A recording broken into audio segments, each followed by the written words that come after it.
নমস্কার বন্ধুরা, আজকে আমি আপনাদেরকে ট্রাভেল ব্যাগ তৈরি করে দেখাবো।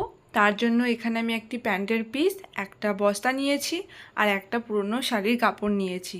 এবার তিনটেকে একসাথে আমি সমানভাবে রেখে ভালো করে পিন আপ করে নেব। তারপরে আমি লম্বা লম্বা সেলাই করে একসাথে তিনটেকে জুড়ে নেব। দেখুন বন্ধুরা, এখানে প্যান্টের পিস, বস্তা আর শাড়ির কাপড়টাকে এভাবে লম্বা লম্বা সেলাই করে আমি জুড়ে নিয়েছি। এবারে এগুলোর মাপ আমি বলে দিচ্ছি। এগুলোর মাপ আমি নিয়েছি চওড়ার দিকে 24 ইঞ্চ আর লম্বার দিকে আমি নিয়েছি 32 ইঞ্চ। এবারে এই কাপড়টিকে আমি লম্বার দিকে অর্থাৎ 32 ইঞ্চের দিকে এভাবে একবার ভাঁজ করব, তারপরে আর চওড়ার দিকে এভাবে আর একটা ভাঁজ করব। দেখুন বন্ধুরা, এই সাইডটা আমার জয়েন্ট সাইড আর এই দিকটা আমার ওপেন সাইড। আমি এই ওপেন সাইড দিয়েই কাটিং করব। এখানে এই নিচের দিক থেকে ওপরের দিকে 4 ইঞ্চে এরকমভাবে দাগ দিয়ে নেব, আর এই বাইরের সাইড থেকে ভেতরের দিকেও 4 ইঞ্চে একটা দাগ দিয়ে নেব।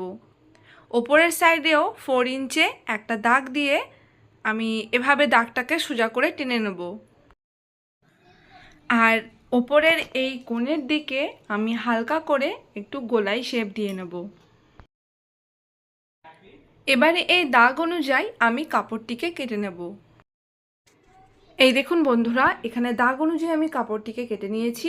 এই বাড়তি কাপড়টিকেও আমি পরে কাজে লাগাবো।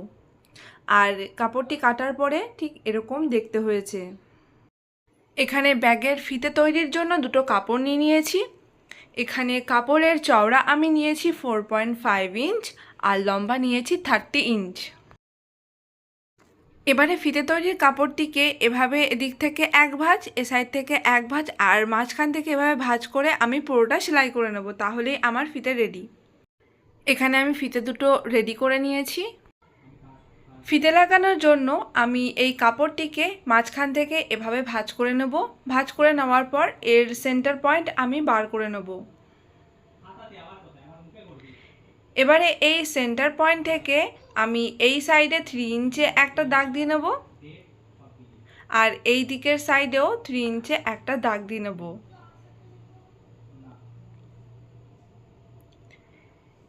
এবারে এই দাগ অনুযায়ী ফিতেটাকে এভাবে রাখবো, রেখে আমি সেলাই করে নেব। একইভাবে এই দিকের সাইডেও আমি এই সেন্টার পয়েন্ট থেকে এই সাইডে 3 ইঞ্চে একটা দাগ দিয়ে নেব আর এই সাইডেও 3 ইঞ্চে একটা দাগ দিয়ে নেব। এবার এই দাগ অনুযায়ী আমি ফিতেটাকে এভাবে রাখবো, রেখে সেলাই করে নেব। এখানে আমার ফিতে লাগানো হয়ে গেছে। এবারে কাটিংয়ের সময় বেঁচে যাওয়া কাপড় দিয়ে আমি একটা পকেট তৈরি করে নেব। এর জন্য এখানে আমি 3টে পিস নিচ্ছি। সাইডের কোণগুলোকে কেটে আমি সোজা করে নিচ্ছি। এবারে এই একটা পিসের ওপরে এভাবে রাখবো, সেলাই করব আর এর ওপরে আমি চাপ সেলাই দিয়ে নেব এইভাবে। তারপরে আর একটা পিসকে এভাবে রাখবো, রেখে সোজা সেলাই করে চাপ সেলাই দিয়ে নেব। এই দেখুন বন্ধুরা, এখানে 3টে পিসকে আমি একসাথে জুড়ে নিয়েছি।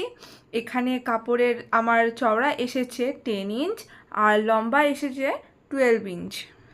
এবারে এই কাপড়টির ওপরের সাইড থেকে 1.5 ইঞ্চে একটা দাগ দিয়ে নেব। এবারে এই দাগটাকে আমি সোজা করে টেনে নেব।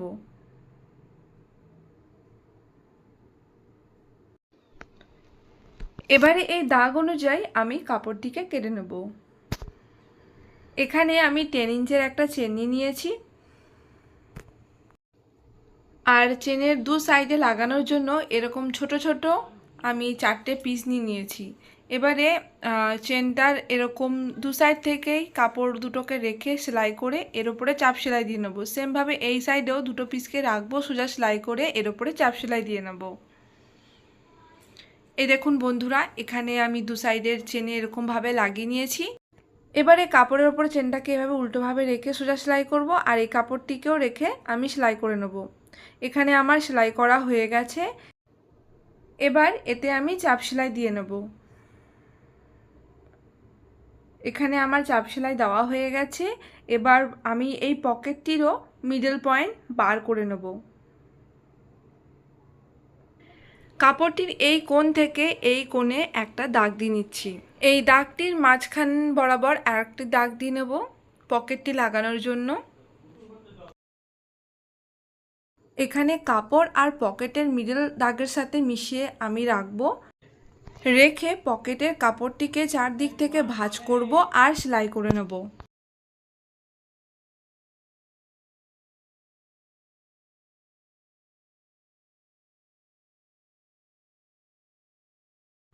এই দেখুন বন্ধুরা, পকেটের কাপড়টির চারদিক থেকে ভাঁজ করে আমি সেলাই করে নিয়েছি। এখানে আমার একটা পকেট রেডি। এবার কাপড়টির এই সাইড থেকে এটাকে এভাবে ভাঁজ করে একটা চক দিয়ে দাগ দিয়ে নেব, আর এই সাইড থেকেও এই কাপড়টিকে এভাবে ভাঁজ করব, ভাঁজ করে একটা চক দিয়ে দাগ দিয়ে নেব। এবারে চকের এই দাগ থেকে এই দাগ অবধি আমি দেখব কতটা দূরত্ব আছে। এখানে আমার আছে 31 ইঞ্চ, তাহলে 32 ইঞ্চ লম্বা একটা কাপড় নিতে হবে। আর চওড়া এখানে আমার আছে 8 ইঞ্চ, তাহলে কাপড়টির চওড়া আমি নেব 8 ইঞ্চ। দেখুন বন্ধুরা, প্যান্টের পিস, বস্তা আর এরকম শাড়ির কাপড়কে আমি আবারও একসাথে জুড়ে নিয়েছি। আর এখানে এর লম্বা আমি নিয়েছি 32 ইঞ্চ আর চওড়া নিয়েছি 8 ইঞ্চ। এবারে এই কাপড়টির মাঝখান থেকে এভাবে আমি ভাঁজ করে নেব, ভাঁজ করে একটা চক দিয়ে দাগ দিয়ে নেব, আর এই দাগ অনুযায়ী আমি কাপড়টিকে কেটে নেব।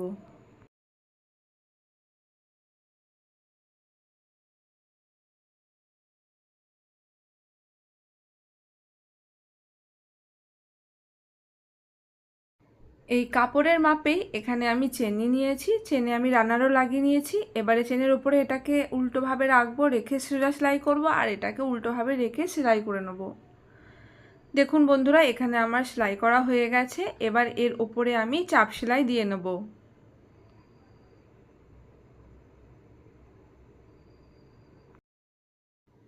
এখানে আমার চাপ সেলাই দেওয়া হয়ে গেছে। এবারে এই কাপড়টিকে এর সাথে এভাবে রাখবো, রেখে সোজা সেলাই করে নেব। আর এ সাইডেও আমি এভাবে সমানভাবে রেখে সোজা সেলাই করে নেব। এখানে আমার সেলাই করা হয়ে গেছে। এবার এতে আমি পট্টি লাগিয়ে নেব। তার জন্য এরকম একটা কাপড়ের টুকরো নিয়েছি। প্রথমে এই কাপড়ের টুকরোটাকে এভাবে রেখে সোজা সেলাই করে নেব, তারপরে উল্টে নিচের দিকে ভাঁজ করে আবারও সেলাই করে নেব। সেমভাবে এই দিকের সাইডেও লাগিয়ে নেব। দুই দিকের সাইডেই আমি এরকম পট্টি লাগিয়ে নিয়েছি। এবারে এই কাপড়টিকে এর সাথে এভাবে মিশিয়ে রাখবো আর রেখে ঘুরিয়ে সেলাই করে নেব। এভাবে এরকমভাবে ধরবো, ফিতেটাকে ভেতরের দিকে রেখে আর পুরোটাকে ঘুরিয়ে সেলাই করে নেব। সেমভাবে এই দিকের সাইডেও এরকমভাবে ধরবো, ধরে দুটো কাপড়কে একসাথে রেখে আমি সেলাই করে নেব ঘুরিয়ে। এই দেখুন বন্ধুরা, দু সাইড থেকে ঘুরিয়ে আমি সেলাই করে নিয়েছি। এবার এতে আমি পট্টি লাগিয়ে নেব। এখানে পট্টি লাগানো আমার হয়ে গেছে। এবারে ব্যাগটাকে আমি সোজা করে নেব। বন্ধুরা, আপনারা দেখতেই পাচ্ছেন কত সুন্দর ফিনিশিংয়ের সাথে ব্যাগটি আমার রেডি হয়ে গেছে। বন্ধুরা, আজকের এই ভিডিওটি যদি আপনাদের ভালো লেগে থাকে তবে অবশ্যই ভিডিওটিতে লাইক করবেন, আর ভিডিওটি দেখার জন্য আপনাদের অসংখ্য ধন্যবাদ।